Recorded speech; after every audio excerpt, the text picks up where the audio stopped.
চীন বলছে তেহরানের ওপর যে কোনো ধরনের সামরিক আগ্রাসনকে বেইজিং এখন নিজের অস্তিত্বের সংকট হিসেবেই দেখছে।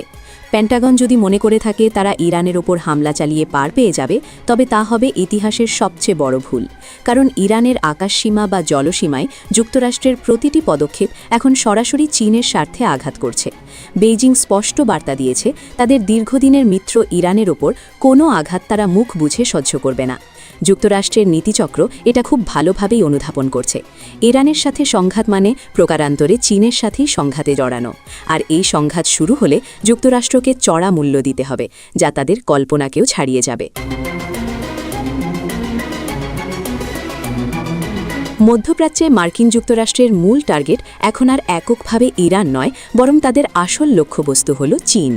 আমেরিকা জানে বেইজিংয়ের অর্থনীতির চাকা সচল করার প্রধান জ্বালানি আসে এই ইরান থেকেই।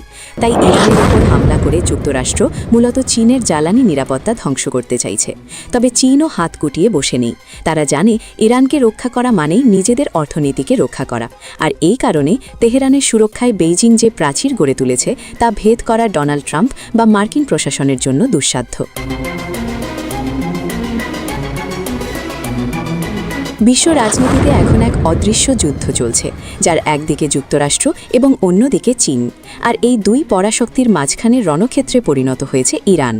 আমেরিকার মাথা ব্যথার মূল কারণ হল চীনের অভাবনীয় অর্থনৈতিক উত্থান। বেইজিং যেভাবে বিশ্ব অর্থনীতিতে আধিপত্য বিস্তার করছে তাতে ওয়াশিংটনের দীর্ঘদিনের মোড়লেপনা হুমকির মুখে। মার্কিন প্রশাসন খুব ভালো করেই জানে চীনের এই দুর্বার গতির পেছনে রয়েছে ইরানের সাশ্রয়ী মূল্যের তেল। ইরানের তেল সরবরাহ যদি বন্ধ না করা যায় তবে চীনকে থামানো অসম্ভব। বিষয়টি শুধু বাণিজ্যের মধ্যে সীমাবদ্ধ নেই, এটি এখন অস্তিত্বের লড়াইয়ে পরিণত হয়েছে। যুক্তরাষ্ট্র ভেনেজুয়েলার ক্ষেত্রেও একই নীতি প্রয়োগ করেছিল। নিকোলাস মাদুরাকে ক্ষমতাচ্যুত করার পেছনেও ছিল তেলের নিয়ন্ত্রণ। ঠিক একই কারণে বছরের পর বছর ধরে ইরানের ওপর খড়গ্রস্ত হয়ে আছে ওয়াশিংটন। তবে ভেনেজুয়েলা আর ইরান এক নয়।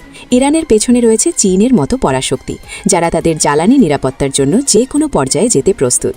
যুক্তরাষ্ট্র যদি তেলের জন্য বিশ্বযুদ্ধ বাঁধাতে চায়, চীনও সেই চ্যালেঞ্জ গ্রহণের জন্য পূর্ণ প্রস্তুতি নিয়ে রেখেছে। পরিসংখ্যান বলছে ইরানের তেলের ওপর চীনের নির্ভরশীলতা এবং চীনের ওপর ইরানের নির্ভরতা উভয়ই এখন সর্বোচ্চ পর্যায়ে। মার্কিন নিষেধাজ্ঞার কারণে বিশ্ববাজারে ইরানের তেল বিক্রির সুযোগ সীমিত হয়ে এলেও চীন সেই সুযোগ পুরোপুরি কাজে লাগিয়েছে। বর্তমানে ইরানের উৎপাদিত তেলের সবচেয়ে বড় ক্রেতা চীন। তেহরান থেকে রপ্তানি হওয়া তেলের ৮০%-রও বেশি এখন সরাসরি চলে যাচ্ছে চীনা বন্দরে। এই বিপুল পরিমাণ তেল বেইজিংয়ের শিল্প উৎপাদন এবং অর্থনীতির চাকা সচল রাখতে প্রধান ভূমিকা পালন করছে। গত বছরের হিসাব অনুযায়ী চীন গড়ে প্রতিদিন ১.৩৮ মিলিয়ন ব্যারেল ইরানি তেল কিনেছে। সমুদ্রপথে চীন মোট যে পরিমাণ তেল আমদানি করে তার প্রায় ১৩.৪% আসে ইরান থেকে। এর প্রধান কারণ হল বিশেষ মূল্য ছাড়। মার্কিন নিষেধাজ্ঞা তোয়াক্কা না করে চীন অত্যন্ত কম দামে ইরান থেকে এই বিপুল পরিমাণ তেল সংগ্রহ করছে। এই তেল বাণিজ্য বন্ধ হওয়া মানে চীনের শিল্প খাতে ধস নামা, যা বেইজিং কোনোভাবেই হতে দেবে না। তাই ইরানের তেলের খনিগুলোর ওপর আমেরিকার যে কোনো বোমা হামলাকে চীন নিজেদের কোষাগারে হামলার সমতুল্য মনে করে। চীন এবং ইরানের সম্পর্ক এখন আর কেবল তেল কেনা বেচার মধ্যে সীমাবদ্ধ নেই। দুই দেশের মধ্যে স্বাক্ষরিত ২৫ বছর মেয়াদী সহযোগিতার চুক্তি এই সম্পর্ককে এক অনন্য উচ্চতায় নিয়ে গেছে। এই চুক্তির আওতায় চীন আগামী ২৫ বছর ধরে ইরানের তেল ও গ্যাস ক্ষেত্রগুলোতে শত শত কোটি ডলার বিনিয়োগ করবে। বিনিময়ে ইরান তাদের নিরবিচ্ছিন্ন তেল সরবরাহ নিশ্চিত করবে। কিন্তু এই চুক্তির সবচেয়ে ভয়ের দিকটি হল সামরিক সহযোগিতা। তেলের বিনিময়ে চীন ইরানকে যুদ্ধ পরবর্তী সামরিক শক্তি পুনর্গঠনে ব্যাপক সহায়তা দিচ্ছে। ইরানের সামরিক ভাণ্ডার, বিশেষ করে মিসাইল প্রযুক্তি উন্নয়নে চীনের ভূমিকা এখন প্রকাশ্য। পেন্টাগনের গোয়েন্দা তথ্য অনুযায়ী ইরান তাদের ব্যালিস্টিক মিসাইল ভাণ্ডারকে সমৃদ্ধ করতে চীন থেকে বিশেষায়িত রাসায়নিক সোডিয়াম পারক্লোরাইড আমদানি করছে। এ রাসায়নিক সলিড ফিউয়েল মিসাইল তৈরির মূল উপাদান। এর ফলে ইরানের মিসাইলগুলো এখন আরও নিখুঁত এবং দূরপাল্লার হয়ে উঠেছে, যা মধ্যপ্রাচ্যে অবস্থিত যে কোনো মার্কিন ঘাঁটিতে আঘাত হানতে সক্ষম। চীন কার্যত ইরানকে এমনভাবে সজ্জিত করছে যেন যুক্তরাষ্ট্র হামলা করার আগে ১০ বার ভাবে। অর্থাৎ ইরানে হামলা করা মানে চীনের প্রযুক্তির সাথে লড়াই করা।